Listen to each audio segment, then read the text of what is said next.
अपनी माटी अपनी धरती। मेरे इस YouTube चैनल में आपका स्वागत है। मैं अंजनी निगम आपको बताऊंगा अपने देश के महापुरुषों, देश की परंपराओं और वैभव की वह कहानियां जिन्हें सुनकर आप गर्व का अनुभव करेंगे।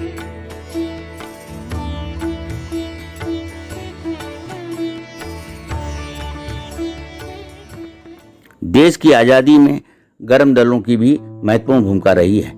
कांग्रेस के गर्म दल में लाल, बाल और पाल के योगदान को देश आज भी याद करता है। इस तिकड़ी में महत्वपूर्ण भूमिका निभाने वाले बिपिन चंद्र पाल को देश में क्रांतिकारी विचारों का जनक माना जाता है।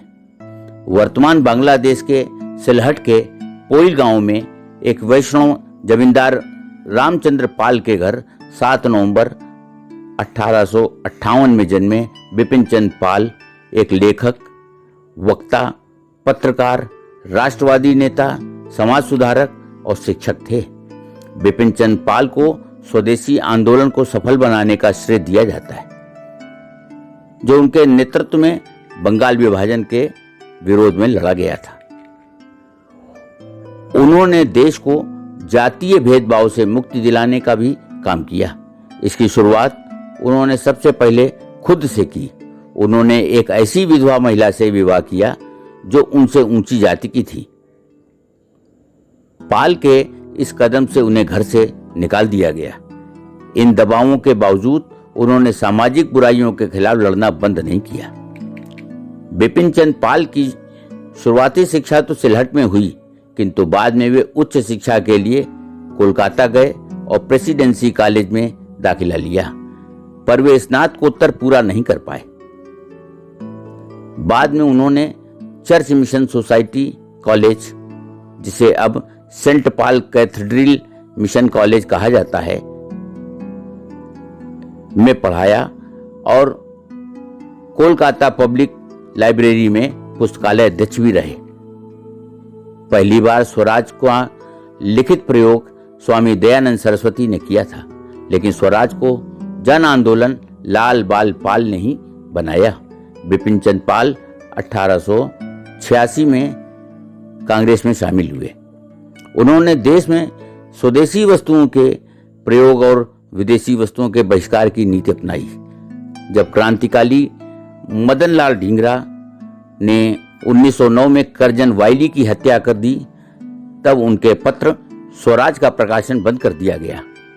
इस घटना के बाद बिपिन चंद्र पाल को बहुत दुख हुआ और उन्होंने खुद को उस विचारधारा से अलग कर लिया। बिपिन चंद्र पाल ने अपनी आत्मकथा सत्तार बत्सार में अपने बचपन की एक रोचक घटना का जिक्र करते हुए लिखा कि जब वे छोटे थे तब उस कारखाने में जाकर नींबू पानी पिया करते थे। कारखाने में मुस्लिम युवक भी काम करते थे। एक बार उनके पिता ने उन्हें वहां नींबू पानी पीते देख लिया और जमकर पिटाई की। कुछ समय के बाद जब बिपिन बीमार पड़े तो उन्हें डॉक्टर ने नींबू पानी पीने की ही सलाह दी। उनके पिता ने उन्हें नींबू पानी लाकर दिया, साथ ही कहा कि दवा ईश्वर के रूप की तरह होती है, इसके लिए शुद्ध अशुद्ध कुछ नहीं होता। इस घटना के बाद बिपिन के मन में सांप्रदायिक सौहार्द की भावना पनपी। सामाजिक जागरूकता और देशभक्ति की भावना को प्रचार करने के लिए बिपिन ने पत्रकारिता का सहारा लिया। उन्होंने लोगों में राष्ट्रवाद की भावना प्रबल करने के लिए कई पत्रिकाओं का संपादन किया। उनकी प्रमुख पुस्तकों में स्वराज और वर्तमान स्थिति, हिंदुत्व का नूतन तात्पर्य, भारतीय राष्ट्रवाद, भारत की आत्मा, राष्ट्रीयता और साम्राज्य, सामाजिक सुधार के आधार और अध्ययन शामिल है।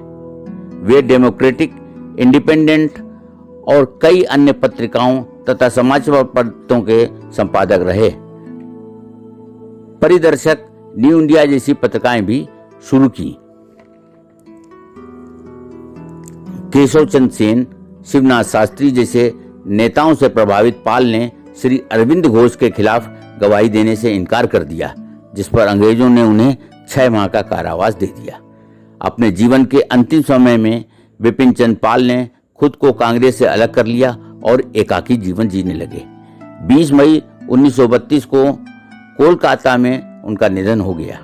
परतंत्रता की बेड़ियों से हटकर भारत में स्वतंत्रता की अलग जगाने वाले महान क्रांतिकारी आज भले ही दुनिया में नहीं हैं, किंतु देश हित में किए गए कामों के कारण वे भारतीय स्वतंत्रता संग्राम के इतिहास में स्वर्ण अक्षरों में अंकित रहेंगे।